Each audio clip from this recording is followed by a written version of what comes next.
नमस्कार, news state UP UK के digital platform में आप सभी का स्वागत है और मैं हूं आपके साथ आशिमा त्यागी। उत्तर प्रदेश सरकार ने भ्रष्टाचार पर नकेल कसने के लिए राज्य के सभी अधिकारियों और कर्मचारियों से उनकी संपत्ति का ब्यौरा यहां पर मांगा था और मानव संपदा पोर्टल में उसे अपलोड करने के लिए कहा था, जिसका आज आखिरी दिन है। यानी कि अगर आपने ब्यौरा नहीं दिया है तो अब आपकी सैलरी पर तलवार अटकते नजर आएगी। क्यों, ये मिशा आपको बताएगी। मिशा, क्या है पूरी खबर?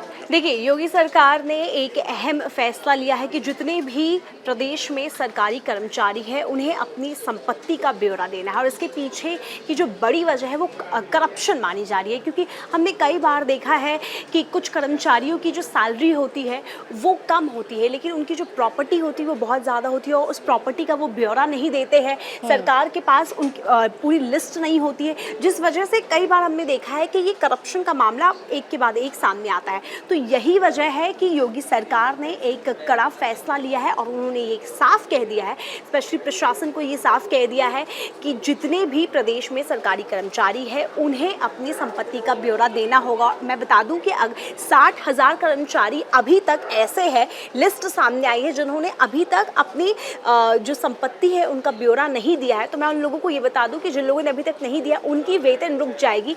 और ये फर्क नहीं पड़ता है कि आप कितने ऊपरी लेवल पर बैठे हुए हो या फिर आप निचले लेवल पर बैठे हो, इससे कोई फर्क नहीं पड़ता है। योगी सरकार ने ये साफ कह दिया है कि प्रशासन की नज़रों में हर एक कर्मचारी, हर एक वर्ग का, भले ही आप कोई ऊंचे पद पर हो या आप नीचे पद पर हो, इससे फ़र्क नहीं पड़ता है। कानून के सामने हर कोई बराबर है, हर कोई समान है, जिसकी वजह से हर एक कर्मचारी को अपनी संपत्ति का ब्यौरा देना होगा।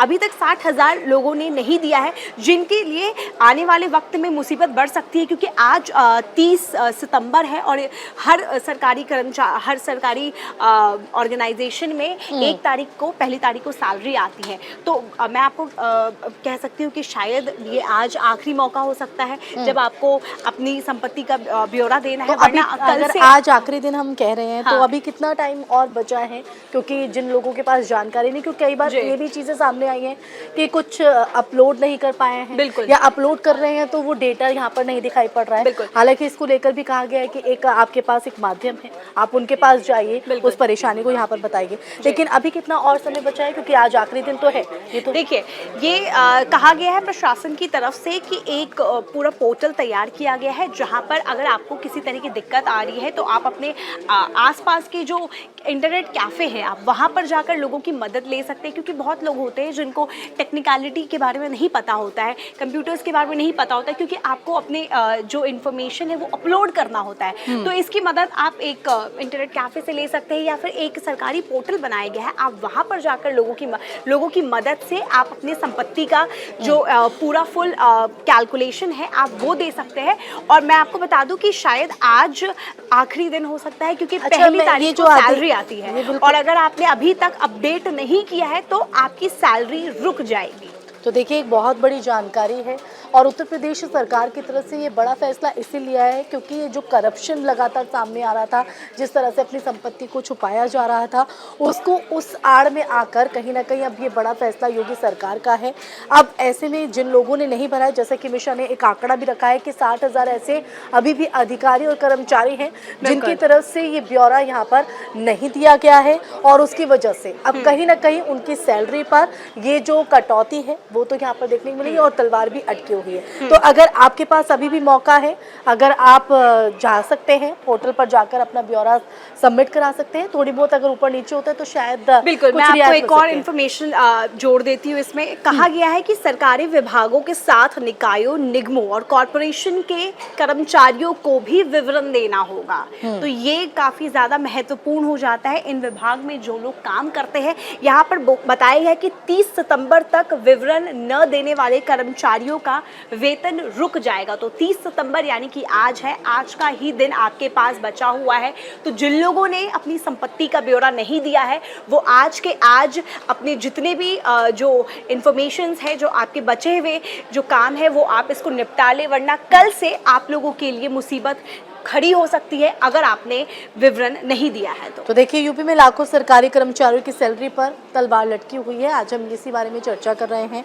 जमीन जायदाद पर योगी सरकार ने अल्टीमेटम जारी किया था और अब इस चर्चा में हमारे साथ पंकज जी भी जुड़ेंगे और उनसे भी यहाँ पर समझने की कोशिश करेंगे कि जो योगी सरकार ने ये बड़ा फैसला लिया है वो किस तरह से यहाँ पर साकार होता दिखाई पड़ेगा, क्योंकि अभी भी जैसा कि मिश्रा ने भी एक आंकड़ा रखा है कि 60,000 ऐसे अभी भी जो कर्मचारी हैं, अधिकारी हैं, जिन्होंने अपना ब्यौरा मानव संपदा पोर्टल पर नहीं जारी किया है।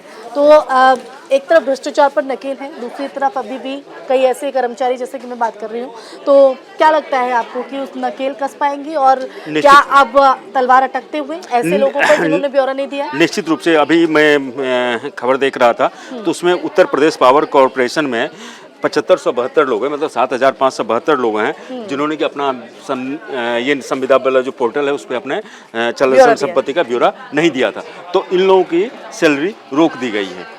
वो पहले रोक दी गई थी, फिर 1 महीने का वक्त दिया गया, तो फिर ये भी कहा गया कि जब ये फैसला सामने आया था तो ऐसे 90% कर्मचारी और अधिकारी भी हैं जिन्होंने ब्यौरा दिया है, लेकिन अब उनमें से आंकड़ा सामने आया कि 60,000 जो कर्मचारी अधिकारी हैं उन्होंने अभी भी अपना ब्यौरा अभी भी नहीं दिया, तो यानी उनकी सैलरी पर अभी निश्चित रूप से ऐसे लोगों की सैलरी रुकेगी और सख्ती होना चाहिए। और मतलब आप देखिए जैसे क्या होता है, जो पेंशनर्स होते हैं तो उनको हर साल आपको सितंबर में हर साल नवंबर के महीने में उनको अपने लाइफ सर्टिफिकेट और ये सब देना पड़ता है। और कई से डिपार्टमेंट हैं देश भर में, कई ऐसे राज्य हैं जहाँ की ये कानून ऑलरेडी है, जो आपको साल में एक बार अपने संपत्ति का ब्यौरा देना पड़ता है, चल अचल संपत्ति का, जो आपके साथ है पिछले साल आपका कितना था, इस साल आपका कितना हुआ, मतलब कितना ग्रोथ हुआ। तो इससे एक भ्रष्टाचार पे नकेल कसने में सरकार को सावधान, मतलब ये होता है नकल को कसने में सार्थक साबित होता है और उसके बाद से सुविधा होती है।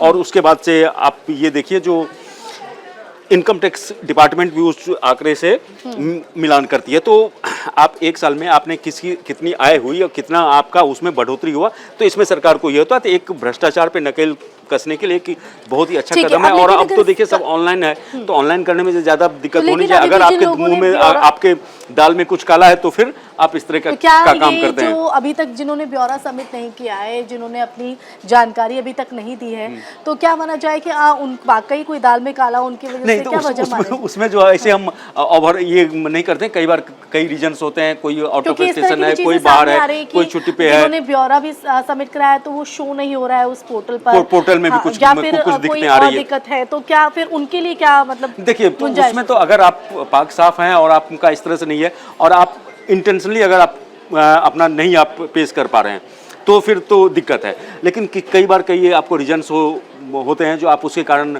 आप नहीं कर पा रहे हैं, तो उनको अगले महीने में फिर आप जैसे आप वो प्रोसेस में रहेंगे, जैसे आपने फिर सबमिट आप कर देंगे, आपका फिर सैलरी रिलीज हो जाएगा। लेकिन समस्या ये है जो इंटेंशनली जो लोग नहीं कर रहे हैं, तो उस पर सरकार सख्त है और सरकार ये करी और ये भी सरकार का एक बहुत ही सराहनीय कदम है। बिल्कुल सराहनीय कदम है सरकार के इस फैसले पर ही मैं आना चाह रही हूँ कि सरकार का जो फैसला हम देख पा रहे हैं, इस फैसले के पीछे की वजह क्या है, किस तरह से ये पूरा काम करता हुआ नजर आएगा कि एक बड़ा कदम योगी सरकार की तरफ से उठाया जाता है, जिसमें न सिर्फ कर्मचारी बल्कि उन अधिकारियों पर भी नकेल कसने की, जिसमें पारदर्शिता लाने की भी कोशिश है।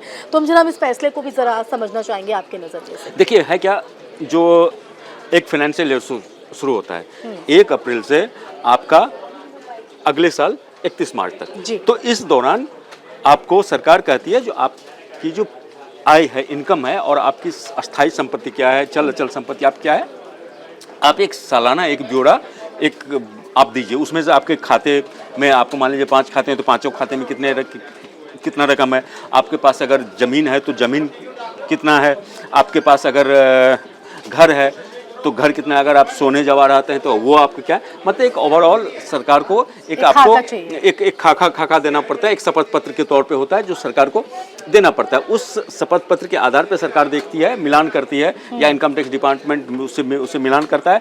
जो मान लीजिए 2020 में कितनी आपकी सैलरी थी और उसमें आपकी कितनी संपत्ति थी, फिर 2021 में कितनी, मतलब ये सालाना क्रम में साल में एक बार सरकार देखती है, फिर आपका उसके साथ इनकम टैक्स आपने क्या पे किया है उससे मिलान करती है। और देखिए इसमें जैसे कई बार क्या होता है, जो आपके पास पैतृक संपत्ति होता है, ठीक है, पैतृक संपत्ति है, उसके कीमत में उछाल हुआ और आपने उसको क्या किया, उसी समय ना आपने बेचा।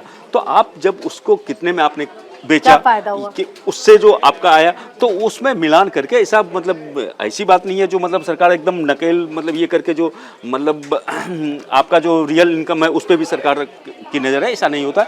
आप ये है जो सिर्फ ब सिर्फ भ्रष्टाचार वाला जो मामला है ना, उस पर सरकार का रखने हैं। अगर सपोज कीजिए मतलब ब्लैक एंड व्हाइट का खेल है, आप ब्लैक एंड व्हाइट में आप क्या कर रहे हैं, तो उससे आप बचने के लिए कई बार कर्मचारी क्या करते हैं, जैसे आप मध्य प्रदेश में या कई राज्यों में हम देखते हैं जो कई कर्मचारी हैं, चतुर्थ श्रेणी के कर्मचारी हैं, वो भी आपको बिस्तर गड्डियों के मतलब हाँ। नोटों के बिस्तर पे सोते हुए कई बार मतलब कुबेर का खजाना कई बार हमने देखा, जो अपने मतलब दीवार में ही उन्होंने ये बनवा दिया था, उसमें मशीनें भी चुन fail हो जाती हैं, वहाँ पर मशीनें नोट गिनने वाली। मशीन ही फेल हो जाती है।